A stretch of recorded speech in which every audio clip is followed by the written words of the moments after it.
사랑하는 영락교회 지체들에게 주 안에서 평화 인사를 전합니다. 오늘은 2022년 1월 7일 금요일입니다. 오늘의 묵상 본문은 출애굽기 14장 1절로 14절까지의 말씀입니다. 오늘 본문 말씀 14장 1절부터의 말씀은 이렇게 시작합니다. 여호와께서 모세에게 말씀하여 이르시되, 모든 장이 주님의 말씀으로 시작되는 것을 보게 되죠. 이스라엘 자손에게 명령하여 돌이켜 바다와 믹돌 사이에 비아히롯 앞 곧 바알스본 맞은편 바닷가에 장막을 치게 하라. 지금 이스라엘 자손들이 나와서 그 200여만 명이 광야를 행진하고 있는 것이죠. 그런데 라암셋과 숫고와 에담으로 쭉 진행해서 에담까지 이르렀는데 주님이 갑자기 그 진행 방향을 돌이켜라 라고 말씀하시는 겁니다. 베아슈브라는 말인데, 베아슈브라는 말이 이제 영어로 하면 turnback이죠. 돌려라, 방향을 바꿔라, 이런 이야기입니다. 그 방향을 보면 이제 쭉 일직선으로 그 나일강의 하류 지역, 나일강의 삼각 지역을 지나갔는데 그 위를 지나가고 있는 거죠. 그런데 갑자기 이제 그것을 돌이켜라. 돌이켜서 내려간 방향이 정확히 어디인가라는 것은 알기 어렵습니다. 믹돌과 비아히롯과 바알스본이 정확히 어디냐라는 건 이제 알기가 어려워요. 그러나 분명한 것은 남쪽 방향이었다. 정확히 얘기하면 남동쪽이겠죠. 남쪽과 남동쪽 방향으로 진행했다라는 것은 이제 분명한 것 같습니다. 그래서 그 방향을 이렇게 밑으로 이렇게 돌아서 내려가는데 왜 방향을 돌이켰을까라는 것에 대해서는 여러 의견이 있죠. 이제 그 에담이 국경도시고, 국경도시는 당연히 애굽에 대규모 수비대가 있겠죠. 최전선 도시니까. 그래서 에담에 있는 국경 수비대를 피하기 위해서 우회한 것이다. 이런 이제 해석도 있지만, 이때는 아직 이제 사흘길인데 그 바로의 명령이 있고 그 명령에 따라서 떠나고 있는 거잖아요. 그래서 그게 맞을까 이제 이런 생각을 하게 되는 거죠. 근데 주님이 분명한 것은 쉬운 길이 아니라 어려운 길로 돌리셨다. 힘든 길로 건너기 어려운 길로 돌리셨다. 이걸 인간적으로 추격을 따돌리기 위해서 그랬다. 군대를 피하기 위해서 그랬다. 이런 여러 해석들이 있는데 그게 말이 되겠습니까? 지금 주님의 권능이 함께하고 있고 불기둥과 구름기둥이 인도하고 있고 10가지의 재앙으로 애굽을 쳐서 그 백성을 이끌어냈는데 그 군대를 피하려고 어려운 길로 돌았다? 이렇게 얘기할 수는 없는 것이죠. 분명한 것은 이것이 주님이 인도하시는 길이고 어찌 보면 주님이 오히려 홍해 바다 앞으로 막다른 골목으로 이 이스라엘의 백성을 내몰고 있다. 이렇게도 볼 수 있을 겁니다. 근데 이런 경험들을 우리가 하게 되죠. 현상적으로 보면, 눈으로 보면 지혜롭지 않은 길을 가는 겁니다. 아마 그런 길들을 많이 걸어 보셨을 거예요. 신앙생활 하시면서 왜 이렇게 살아야 됐을까? 왜 주님은 이렇게 인도를 하셨을까? 그 일 때문에 사업이 어려워지기도 하고 손해를 보기도 하고 이런 일들을 경험하게 되는 거죠. 우리가 주님의 길을 간다고 하는 것이 세상에서 무슨 승승장구하고 그런 게 아니죠. 세상에서 뭘 얻고 뭘 쌓고 이런 것은 아무 의미가 없는 것입니다. 또 그것을 통해서 우리가 무엇을 이루는가 하는 것은 주님이 그 결국을 이루어 가시는 거죠. 그런 의미가 아니라 주님과 동행하는 길 가운데 주님께 의지하고 주님을 더 깊이 알게 되는 그 과정이 중요한 것이죠. 주님이 인도하셨다고 하는, 주님이 함께 하셨다고 하는 그 뜻이 중요한 것입니다. 주님이 사망한 음침한 골짜기로 인도하실지라도 그 길을 가고 푸른 초장으로 인도하실지라도 그 길을 가는 것이죠. 그래서 좋을 때 주님께 감사하고 그리고 어려울 때 또 주님이 좋았던 시절을 기억하며 주님께 기도하며 간구하는, 이것이 우리가 주님을 알고 배워가는 길이다라는 것을 보게 되는 것입니다. 그래서 주님 따라와서 어려워졌어. 주님 믿어서 이렇게 됐어. 그런 불평들 우리가 앞으로 보게 될 끊임없는 이스라엘의 불평이죠. 그런데 중요한 것은 주님이 인도하시는 그 길을 믿음으로 순종하며 따라가는 것, 이것이 신앙의 길이다라는 것을 성경은 우리에게 분명히 말씀하고 보여주고 있다라고 하는 것입니다. 3절에 바로가 이스라엘 자손에 대하여 말하기를 그들이 그 땅에서 멀리 떠나 광야에 갇힌 바 되었다 하리라. 그 땅에서 멀리 떠나라니까 문맥적으로 좀 이게 무슨 말인가 싶은데 네부킴이라는 말이에요. 네부킴이라는 말이 이제 영어로 하면 뭐 confuse, wondering 이런 말입니다. 그들이 길을 잃었다 이런 말이죠. 쭉 광야의 길로 가면 되는데 안 좋은 길로, 힘든 길로, 길이 없는 길로 이동하니까 그 소식을 이제 척후들이 전했겠죠. 그걸 전해 들으니까 바로가 그들이 광야에서 길을 잃었구나. 안 가본 길이고 처음 가보는 길이니까.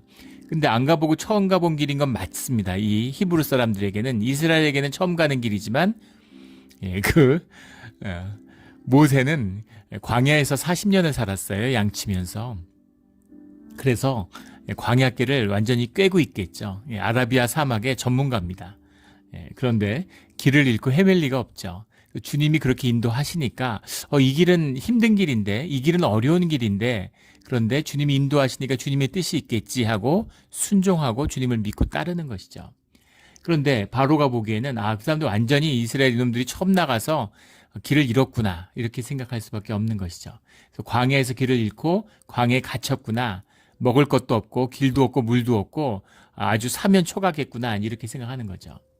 4절에 내가 바로의 마음을 완악하게 한즉 바로가 그들의 뒤를 따르리니 내가 그와 그의 온 군대로 말미암아 영광을 얻어 애굽 사람들이 나를 여호와인 줄 알게 하리라. 하심에 무리가 그대로 행하니라. 애굽과 그의 군대로 말미암아서 영광을 얻게 되신다. 이게 굉장히 중요한 말씀이에요. 신학적으로. 주님의 영광을 얻게 하신다. 주님의 영광이 드러난다라는 얘기는 주님이 주님이신 것을 사람들이 알게 된다. 주님만이 행하시는 일이 있음을 사람들이 경험을 통해 깨닫게 된다. 이런 의미죠. 그런데 바로와 그의 군대로 말미암아 영광을 입는다라는 것이죠.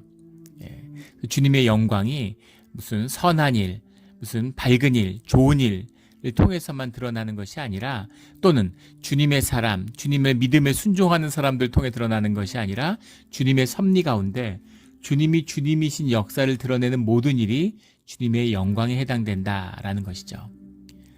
좋은 비유인지 모르겠는데 허리케인 무슨 폭풍우 지진이 나가지고 정말 큰 재앙이 덮친 것 같지만 그것을 주님이 행하신 것을 사람들이 깨닫게 되므로 주님이 계시구나, 만물의 주재자이신 하나님의 역사하심이 이렇게 일어났는구나 라는 것을 보게 되는 것, 그것이 하나님의 영광입니다.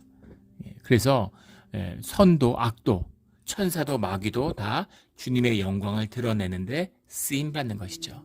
주님이 마귀도 들어 쓰세요. 마귀가 마귀의 역할을 하는 것입니다. 그 마귀가 주님께 적대해서 주님이 마귀랑 싸우는 거 아니죠. 그런 식으로 무슨 인터세션 같은 걸 착각하는 분이 있어요. 주님이 무슨 마귀가 싸우겠습니까? 빛이 어둠과 싸우나요? 빛이 임하면 어둠은 사라져 버리는 거죠. 마귀는 주님의 때에 마귀가 자기 몫의 쓰임을 받고 있는 것이다 라는 거죠. 주님의 아래에 있는 주님의 자녀들, 주님의 이름을 가진 자들은 마귀의 괴롭힘을 받더라도 주님의 이름으로 승리하는 것입니다. 제가 자주 드는 비유죠. 우리 유격장에서 군대 훈련소 가서 악마 조교가 있잖아요. 악마 조교가 악하게 해서 그렇게 훈련생들을 괴롭히는 것 같지만 결국 그것을 통해서 훈련생들의 체력과 정신력과 의지를 키우는 것이죠. 인내심을 키우는 겁니다. 군인을 만들어가는 거죠. 그런 역할을 하는 것뿐이다. 그래서 바로와 그 군대를 통해서 하나님이 영광을 얻는다 이렇게 말씀하시는 거죠. 어떤 상황에서도 어떤 환경에서도 늘 주님을 붙들고 주님의 영광을 만나며 주님의 섭리를 보는 우리 모두가 되기를 주의 이름으로 축원합니다. 5절에 그 마음이 변해서 바로의 마음을 완악하게 했다 이렇게 주님이 말씀하셨는데 착한 사람을 악하게 만들었다는 뜻이 아니죠. 우리 여러 번 나눈 거지만 원래 완악한 겁니다. 모두가 완악해요. 근데 주님이 은혜로, 주님의 섭리 가운데 구속의 은혜로 그 마음을 돌이켜 주시는 거죠. 그래서 우리 가운데 선한 마음이, 선한 행실이 나타나는 것입니다.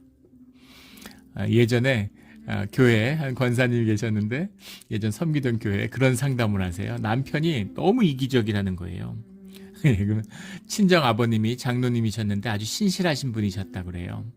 은혜가 넘쳐서 늘 가정 가운데 평화와 기쁨이 있고 무슨 작은 것 하나, 과자 하나, 무슨 사과 한 알이 있어도 맛있으면 자녀들을 챙기는 그런 사랑의 아버지셨다는 거죠. 근데 믿음이 없는 남자를 만나서 결혼을 했는데 이 남편이 무슨 맛있는 거 있으면 자기가 다 먹으려고 그러고 애들한테도 안 주고 자기가 먼저 먹고 뭐 이런다는 거죠. 믿을 수가 없다고 어떻게 저렇게 사람이 이기적이냐고 그걸 상담을 하시는 거예요. 그래서 제가 우리 남편 되시는 그 선생님이 정상이고 친정 아버지가 이상한 거라고 말씀드렸습니다. 인간이 기본적으로 완악하고 이기적이에요.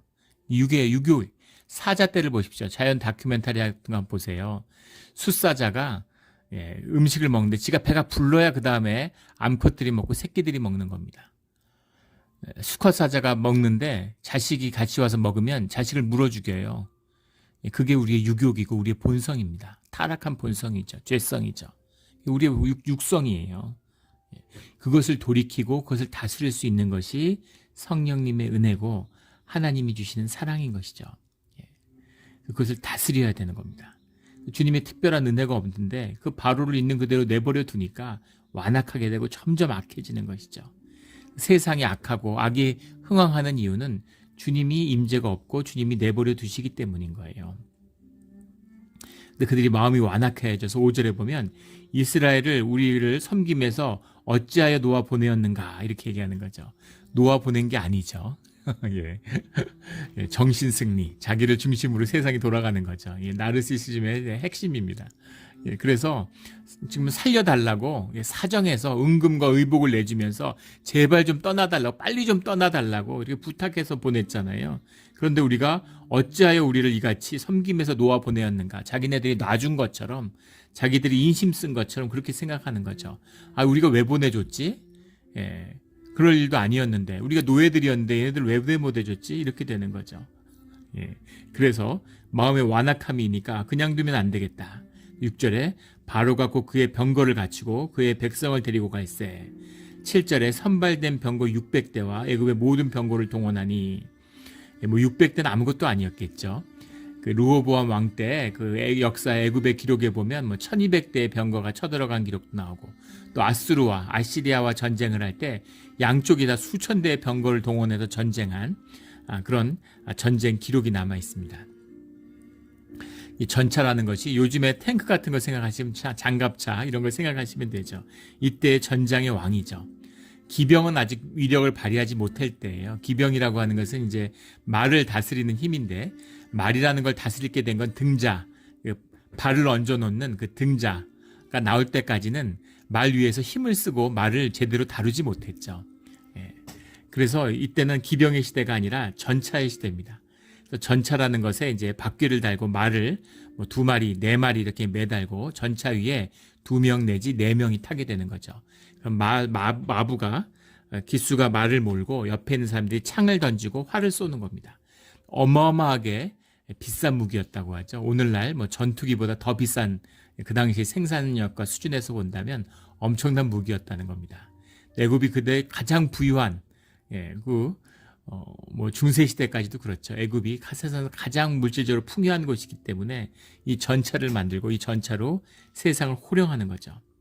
이 전차를 이끌고서 이제 나오는 겁니다. 사흘길인데 이 사람들은 걸어가고 있어요. 지금 그 이스라엘은.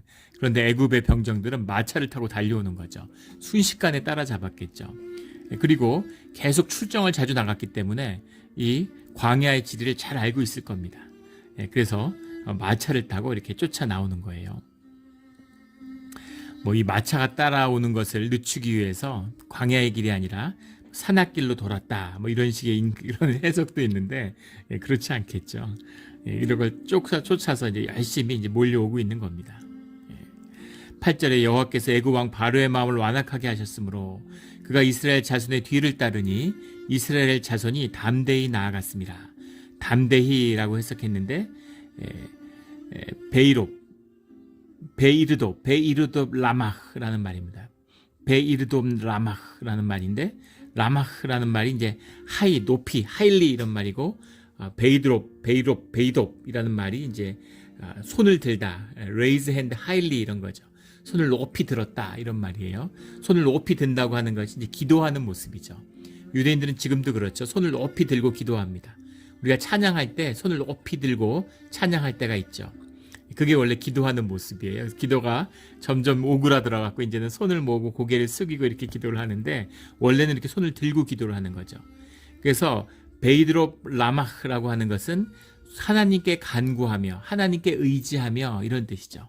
그래서 하나님의 뜻에 따라 하나님을 믿고 나갔다 이런 뜻입니다. 손을 높이 들고 나갔다라는 것이 정확한 직역인데 그것을 담대히 나갔다. 주님을 믿고 따랐다. 주님께 의지했다. 이제 이런 말씀인 거죠. 주님을 따라가고 있는 겁니다. 그런데 10절에 바로가 가까이 올 때 이스라엘 자손이 눈을 들어 본즉 애굽 사람들이 자기의 뒤에 이른지라. 이스라엘 자손이 힘이 두려워하여 여호와께 부르짖고 말도 못하게 두려웠겠죠. 누구보다 애굽을 잘 알잖아요. 애굽의 무력이, 애굽의 군대가 얼마나 센지. 그 당시 세계를 지배하는 세계 초강대국이에요. 그 무력이 얼마나 센지 그것을 아는 거죠. 그러니까 그 두려움, 또 노예로 맨날 채찍질 당하고 매 맞고 굴종하며 살았는데 그런데 그 애굽의 군대가 바로가 몰려오는 걸 보니까 얼마나 무서웠겠어요. 말로 할 수 없는 충격이었겠죠. 창을 들고 활을 쏘아서 죽이는 전쟁을 하는데 그거는 서로 마차를 탔을 때의 얘기고 마차라는 것의 위력이라고 하는 것. 기병 뒤에 가서 기병도 마찬가지죠. 기본적으로 보병을 말이 짓밟는 것입니다. 그게 가장 큰 그 충격인 거죠. 8명의 숙달된 기사가 한 명의 기병을 못 당했다 그러죠. 그런데 말이 막 4마리, 2마리, 4마리가 끄는 마차가 달려온다고 생각해 보세요. 그냥 그 스피드로 몰려오는 그 관성으로 그냥 짓밟아 버리는 거죠. 군대가 대오를 형성해도 못 막는데 그런데 총이 나올 때까지 총포가 상당히 발전할 때까지 기병이 사라지지 않았죠. 심지어 2차 대전 때까지도 기병이 살아남았습니다. 기병이 엄청나게 위력적이죠. 근데 이 마병과 이 병거들을 몰고 오는데 이 아이들 이끌고 뭐 여자들 노인들도 있고 그래도 막 음식하고 이런 거 잔뜩 끌고 가재도구 끌고 가고 있는데 왜 마병이 달려온다고 생각해 보세요. 피난민이 가고 있는데 탱크가 지금 전속력으로 진격해 오고 있는 거죠. 다 죽었구나 하는 두려움이 뭐 말할 수 없는 거죠. 아마 이 부르짖는 소리가 말할 수 없이 처참했을 거예요. 그런데 이 부르짖음과 두려움 가운데 이런 모습이 드러나는 거죠. 11절에 그들이 또 모세에게 이르되 애굽에 매장지가 없어서 당신이 우리를 이끌어내어 이 광야에서 죽게 하느냐. 어째 당신이 우리를 애굽에서 이끌어내어 우리에게 이같이 하느냐. 원망이 쏟아져 나오는 거죠. 사람이 진실해지니까 거짓, 내 의식의 틀을 깨버릴 두려움이라는 게 의식을 마비시키잖아요. 그러니까 사람이 무기력해지죠. 두려움에 사로잡히면 사람이 옴짝달싹 못하고 죽는 겁니다. 그 동물원 같은데 자연 다큐멘터리 보면 쥐를 먹이로 주잖아요. 그럼 뱀이 쥐를 잡아먹는데 쥐가 엄청나게 빠르죠. 쥐가 처음에는 뱀을 잘 인식하지 못해요. 그래서 쥐가 뛰어다니면 뱀이 절대 쥐를 못 잡아먹고 쥐가 정신만 말짱하면 절대 뱀이 쥐를 못 잡아먹는다는 거예요. 그런데 한번 쥐 잡아먹는 영상 같은 거 보신 분도 있으실 겁니다. 자연 다큐멘터리에서 쥐가 꼼짝 못하죠. 공포에 질려가지고 움직이지 못해요. 가만히 있습니다. 그럼 뱀이 천천히 움직이는데 혀를 낼름낼름 하면서 와서 그냥 쭉 잡아먹죠. 꼼짝 못하고 죽습니다. 공포감이죠. 공포가 신경을 마비시키는 거죠. 일본이 2차 세계대전 때 말레이 반도에 상륙해서 싱가포르를 점령하는데 싱가포르는 지금도 그렇지만 동남아시아에서 가장 중요한 거점 도시죠. 거기에 일개 군병력 수십만의 영국군이 주둔하고 있었어요. 말레이 반도 전역에서 한 20만, 싱가포르 시내만 한 8만 명이 이게 군단 규모의 영국군이 주둔하고 세계를 지배하는 세계 최강국이고 단일 도시로는 가장 많은 군대가 주둔하고 있던 곳이었습니다. 그런데 거기에 불과 2만 명의 일본군이 싱가포르를 포위했는데 영국이 항복하죠. 군이 만약에 무장도 더 좋았어요. 해상이 봉쇄된 것도 아닙니다. 싸우고자 마음 먹고 만약에 처치는 끝까지 항복하지 말고 저항해서 맞서라고 명령을 내렸는데 공포에 사로잡힌 거죠. 일본군이 2만 명인 걸 알았으면 무장이 보잘것없고 자전거 타고 남아한 그런 그 경보병인 줄 알았으면 절대 항복하지 않죠. 중무장을 갖춘 전차를 갖고 있는 영국군이 일본군과 우습게 알고 싸워서 이겼겠죠. 그런데 말레이 반도에 상륙하고 한 번도 아시아에서 누가 영국군에게 대항했겠어요. 그런데 아시아인, 조그만 아시아인들이 밀림을 통과하면서 내려와서 침략해 오니까 두려움에 사로잡힌 거죠. 강화 회담에서 그 유명한 그 말레이의 호랑이라고 불렸던 야마시타 장군이 있죠. 책상을 주먹으로 치면서 그 유명한 예스카 노까 이랬다는, 항복이 아니야, 무조건 항복할 거야 아니면 죽을 거야, 결정해라 이러고 협상 자체에서 주먹을 치고 유일하게 영어로 한 말이 예스카 노까였다는 거죠. 예스를 한 거죠. 노를 했어야 되는데. 그래서 그 8만 명이 총 한 발 안 쏘고 전부 포로가 돼가지고 말레이 반도에서 죽음의 행군을 하고 다 이제 죽게 되는, 포로 학대를 당하면서 그런 일들을 경험하게 되는 겁니다. 왜 그랬을까? 두려움 때문이죠. 모르기 때문입니다. 두려움에 사로잡히니까 저항을 제대로 못하는 거죠. 두려움인데 그 두려움의 특징, 두려움의 마비의 특징이라는 게 우리의 의식의 힘을 마비시키는 거잖아요. 의식의 힘이 죽고 나니까 그 안에 있는 무의식에 우리의 심령의 심원의 진실이 드러나는 것이죠. 그 진실이 드러나는데 그 진실은 무엇이냐면 악과 원망입니다. 우리가 기도를 하는 걸 꺼리고 사람들이 기도를 안 하는 이유도 이것이죠. 기도를 하면서 의식이 잦아들면 우리 안에 있는 악이 튀어올라요. 그래서 우리가 성령의 이름으로, 예수의 이름으로 기도하지 않으면 이 악에 붙들리게 되는 거죠. 의식이 무너지면 귀신 들리게 되는 것입니다. 악이 끌어올라가지고 원망이 쏟아져 나오는 거죠. 누가? 모세에게 원망을 토하는 거예요. 자기들을 구해서 목숨을 걸고 이끌어냈는데 원망하는 거죠. 애굽은 매장지가 굉장히 발달한, 영생을 믿기 때문에, 애굽만이 아니죠. 모든 어느 시대와 동서고금을 막론하고 모든 사람들은 영생을 믿습니다. 모든 종교를 불문하고 영이 있기 때문에 집단적인 무의식 가운데 알고 있는 거죠. 육신의 죽음이 끝이 아니라는 것을, 영이 죽지 않는다는 걸 아는 겁니다. 그래서 애굽에는 굉장히 매장 문화가 발달해 있어요. 지금 봐도 입이 다물어지지 않을 만큼 정성을 다해서 부활하는 육신을 잘 매장한 것이죠. 그런데 거기서 죽게 내버려두지 우리를 왜 끌고 나왔느냐, 이런 얘기죠. 12절에 보면 우리가 애굽에서 당신에게 이른 말이 이것이 아니냐, 이르기를 우리를 내버려두라. 진짜 악하죠. 이게 우리의 본질입니다. 우리를 내버려두라. 우리가 애굽 사람을 섬길 것이라 하지 아니하더냐. 우리가 노예가 좋다고 그랬는데, 우리를 그냥 노예로 내버두라고 그랬는데, 노예로 잘 살았는데 우리를 왜 이끌고 와서 우리를 이렇게 죽게 만드느냐, 이렇게 원망하는 것입니다. 참 기가 막힌 것이지만 우리의 진실이죠. 우리가 주님의 인도하심을 믿으면 주님이 잘 살게 해주시겠지, 복 주시겠지 하고 주님의 길을 들어섰는데, 근데 좀 어려운 일이 있고 사업이 어려워지고 망하고 몸이 아프고 이러면 원망이 끌어오르잖아요. 주님, 우리가 세상에서 잘 살았는데, 잘 먹고 잘 살았는데, 세상에서 성공하려고 그랬는데 우리를 왜 이렇게 내려와서 죽게 만들고 이 고생을 하게 하십니까?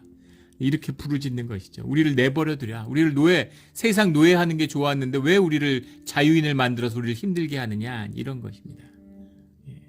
이걸 보더라도 우리가 죄사함을 받고 자유인으로 살아갈 수 있는, 주님의 자유함을 누리게 되는 비밀은 오직 주님의 은혜라는 것을 알게 되죠. 참 애통하고 비통한 말씀이죠. 우리의 모습입니다. 애굽 사람을 섬기는 것이 광야에서 죽는 것보다 낫겠노라 해서는 안 될 말을 하는 거죠. 저주로 자기의 운명을 꺾는 것입니다. 세상이 나를 꺾지 못해요. 마귀가 나를 꺾지 못합니다. 우리의 심령이 있기 때문에, 하나님의 형상이 있기 때문에 나를 내가 꺾는 것이죠. 마귀는 속이고 겁을 주는 겁니다. 속아서 겁을 먹어서 내가 나를 꺾는 거예요. 내 삶의 기운을 내가 꺾는 겁니다. 아니, 내가 뭘 하겠어? 내가 뭐 그렇게 되겠어? 이런 거죠. 제가 교인분한테 그런 권면의 말씀을 드려요. 힘들어하는 분한테 올해는 좋은 일이 있을 거라고, 올해는 잘 되실 겁니다. 삶의 반전이 꼭 있을 거라고 믿고 기도하시라고. 그러니까 그분이 정말 그렇게 되겠냐고 이렇게 저한테 물어, 정말 그렇겠냐고. 목사가 점쟁이가 아니죠. 무슨 앞으로 있을 일을 얘기해 주는 게 아닙니다. 그렇게 되고 안 되고는 나한테 달려있는 거예요. 주님은 우리에게 좋은 것을 주시고 우리의 운명을 바꿔주고 싶어 하세요. 그렇지 않은 부모가 어디 있겠습니까? 자식이 돼지 쥐염 열매를 먹고 종살이를 하고 있는데 그걸 그냥 내버려두는 부모가 어디 있겠어요? 피통한 눈물로 그것을 끌어나오고 거기서 벗어나도록 그렇게 하는 것이 아버지의 마음이죠. 돌아오라는 거죠. 그런데 내가 노예로 있는 게 좋다는 거죠. 굶어 죽을 것 같으니까 여기서 뭘 먹지 광야에서? 돼지 쥐염 열매가 괜찮았는데 그래도 그걸 먹으면 배가 든든했는데 이러는 거죠. 그런 마음이 우리에게 있다는 겁니다. 13절에 모세가 백성에게 이르되 너희는 두려워하지 말고 가만히 서서 여호와께 오늘 너희를 위하여 행하시는 구원을 보라. 너희가 오늘 애굽 사람을 영원히 다시 보지 아니하리라. 담대한 믿음의 선포가 나오는 거죠. 모세라고 뭐가 다르겠어요? 모세도 얼마나 당황했겠습니까? 모세가 그 두려움, 모세가 애굽의 궁정에서 자랐는데 애굽의 군대의 강력함을, 세계 제국을 지배하는 그 강력함을 모르겠어요? 애굽의 군대를 이끌고 전쟁에도 여러 번 출정하고 이 전차를 타고 전차대를 이끌었을 겁니다. 그런데 그 전차대의 위력을 모르겠어요? 그리고 이 이스라엘이 맞서서 싸울 수 없다는 것, 거기서 벗어나서 산길이 아니라 무슨 오지로 도망가도 절대로 벗어나서 살 수 없다는 걸 모르겠습니까? 그러나 모세에게는 담대함이 있죠. 왜 그렇습니까? 주님의 말씀을 받았기 때문인 거죠. 말씀이 있고 주님을 믿기 때문에 앞으로 어떻게 될지 몰라요. 앞이 안 보이고 될 길이 안 보여요. 자기의 의지, 자기의 생각, 자기의 지혜를 의지하면 좌절이죠. 절망입니다. 정말 죽고 싶었을 거예요. 그러나 주님의 말씀을 받고 주님을 믿으니까 담대하게 가만히 서서 주님이 행하시는 구원을 봐라. 다시는 이 유업에서 시달리지 않을 것이다. 이렇게 말씀하고 있는 거죠. 10가지 재앙을 통해서 주님의 역사하심을 직접 경험해서 주님을 알기 때문에 이런 담대한 믿음이 있는 거죠. 말씀을 받았기 때문에 담대한 믿음이 있는 겁니다.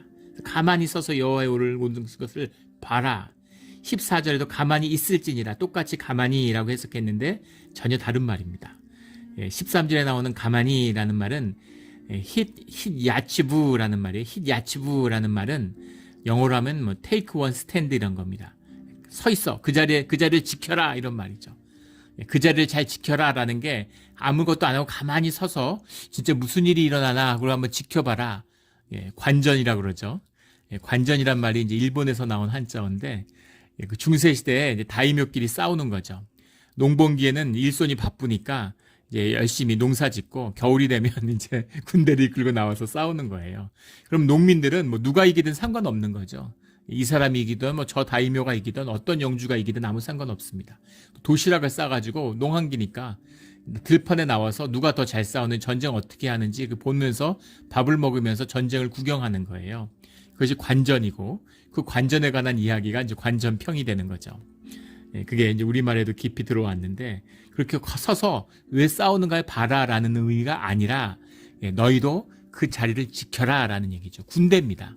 피난민이 아니에요. 도망치는 사람들이 아니라 여호와의 군대죠. 근데 그 군대는 어떻게 싸우냐면 자기 자리를 지키고 여호와가 싸우시는 것을 믿음으로 지켜보는 것입니다.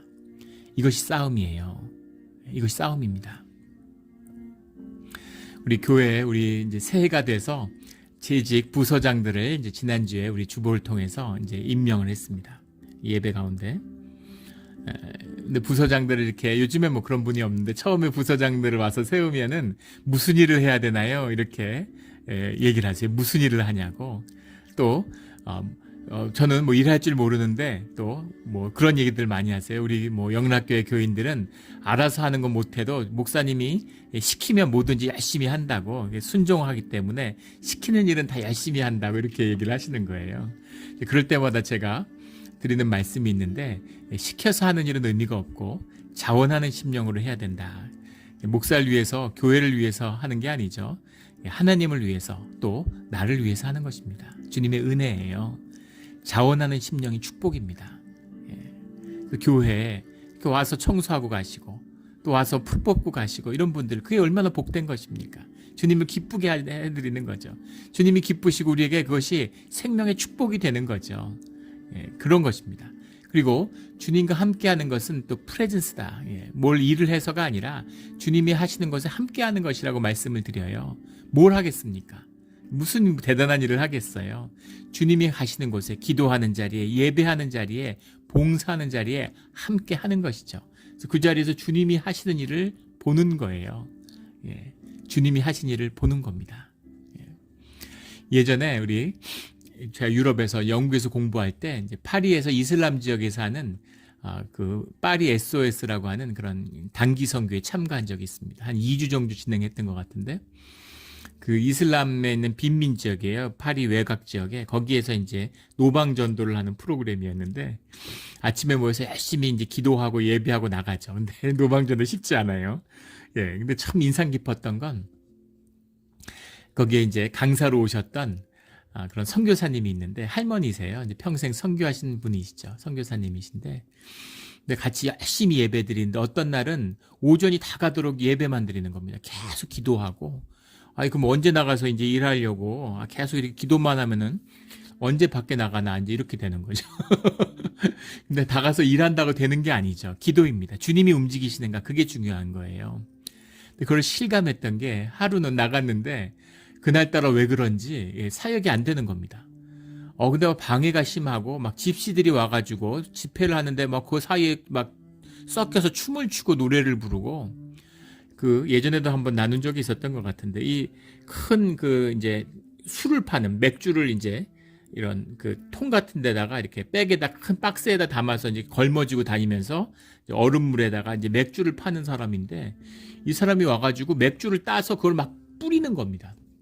근데 마치 무슨 염산 테러, 황산 테러 하는 것처럼 그게 막 부글부글 하면서 냄새가 나는데 여름이도 그래서 그런 것도 있겠지만 악취가 나는 거예요. 술 냄새가 찌릉내 같이 술 냄새가 심하더라고요. 그래서 어떻게 이렇게 방해를 하나. 근데 집회가 진행할 수가 없어요. 무슨 노방 전도를 할 수가 없고. 그런데 그 선교사님이 이제 오셨어요. 그래서 이거 오늘은 철수해야 되지 않을까. 근데 그 선교사님이 오셨는데 선교사님이 아무 얘기 안 하시고 뒤에 앉아서 이제 기도하시는 거예요. 그런데 놀라운 걸 봤는데 평화가 임하는 겁니다. 주님의 임재죠. 근데 뭐라 말할 수 없는 이거구나 하는 걸 봤습니다. 너무 놀라운 게 그 춤추고 난리치던 집시들이 조용히 앉아가지고 전부 다 그 집회를 따라 나서고 나중에는 그걸 다 도와주고 청소하는 걸 도와주더라고요. 그리고 막 그 술병을 뿌리던 사람이 엎어져서 막 우는 거예요. 너무 힘들다고 자기가 이거 팔아가지고 먹고 사는 게 너무 힘들고 고되고 삶에 희망이 없다고 그래가지고 나중에 무릎을 꿇고 기도를 받고 그분 통곡을 하고 울더라고요. 그래서 신기하구나. 마귀의 역사가 바로 눈앞에 성령의 역사와 맞닿아 있었구나 하는 걸 봤습니다. 그리고 결국 기도고 주님이 하시는 거구나. 그 아수라판에서 거기서 무슨 전단지 같은 거 나눠줘봐야 뭐가 있겠습니까 거기서.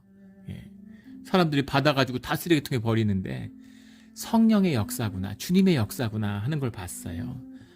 너희는 가만히 서서 여호와께서 행하시는 구원을 보라 이거죠. 여호와께서 행하시는 구원을 자리를 지키는 것입니다. 그 자리를 지키는 거예요. 프레젠스죠. 주님과 함께 하는 겁니다. 그 소몰이꾼이 소를 몰고 가는데 호랑이를 산에서 만나면 예전에 여러 번 나눴던 말씀이죠. 주인이 도망 안 가면 소가 호랑이한테 맞선다는 거잖아요. 근데 소가 맞으면 호랑이가 소를 못 이기죠. 동물원 같은 거 보세요. 소들이 겁을 먹고 꼼짝 가만히 먹히잖아요. 그런데 새끼 같은 걸 물어가려고 오면은 소가 막 어미소가 들이밀죠. 꼬리를 달고. 그럴 때는 막 사자가 뿔에 찧어서 죽기도 해요. 사자들이 여러 마리 있어도 소 한 마리를 못 당합니다. 그런데 주인이 가만히 지키고 있으면 자리를 지키면 소가 그 호랑이를 이기는 거죠. 주인을 지키는 겁니다. 근데 주인이 주랭랑을 치면 소가 아무렇지 꼼짝 가만히 서서 호랑이한테 잡아먹히는 거죠. 그 자리를 지키는 겁니다. 주님과 함께 지키는 거예요. 믿음으로. 이 이스라엘 백성이 다 도망쳐버리고 다 항복하고 애굽으로 뛰어가면 무엇을 위해서 애굽의 이 바로의 병거를 치시겠어요. 주님이. 지켜야 되는 주님의 백성이 있어야 되는 것이죠.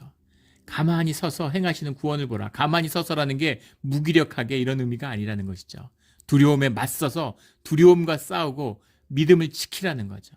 그 자리를 지키라는 겁니다. 여호와께서 너희를 위하여 싸우시리니 너희를 위하여 주님께서 싸우신다 이거죠.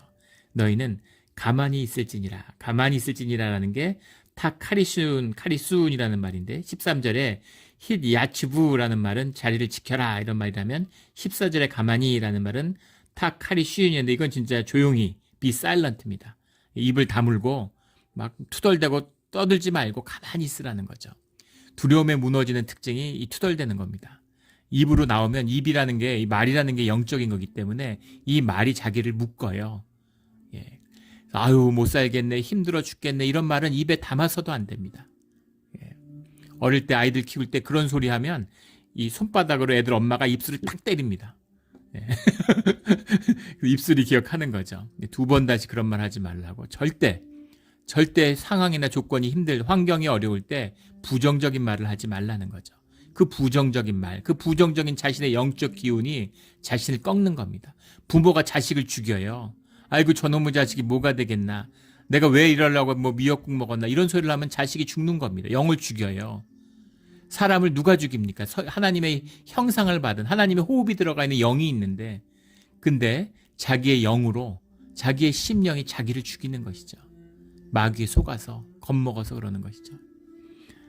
너희는 가만히 입 다물고 자리를 지키고 주님이 너희를 위해 싸우시는 너희의 행하시는 구원을 보라, 이것입니다. 오늘도 주님이 우리를 위해서 싸우시죠. 자리를 지키고 우리를 구원하시며 삶의 길을 여는 주님의 능력을 보는 우리 모두가 되기를 예수 그리스도 이름으로 축원합니다. 아멘. 함께 기도하겠습니다. 하나님 아버지, 감사합니다. 저희가 믿음이 없어서 또 세상을 바라보면서 늘 주님이 이해할 수 없는, 좀 좋은 일이 있으면 은혜라고 감사하고 조금만 어려운 일이 있고 환경이 힘들어지면 주님을 원망합니다. 우리의 이 완악함을 불쌍히 여겨주시고 돌이켜주시는 것에 감사를 드립니다.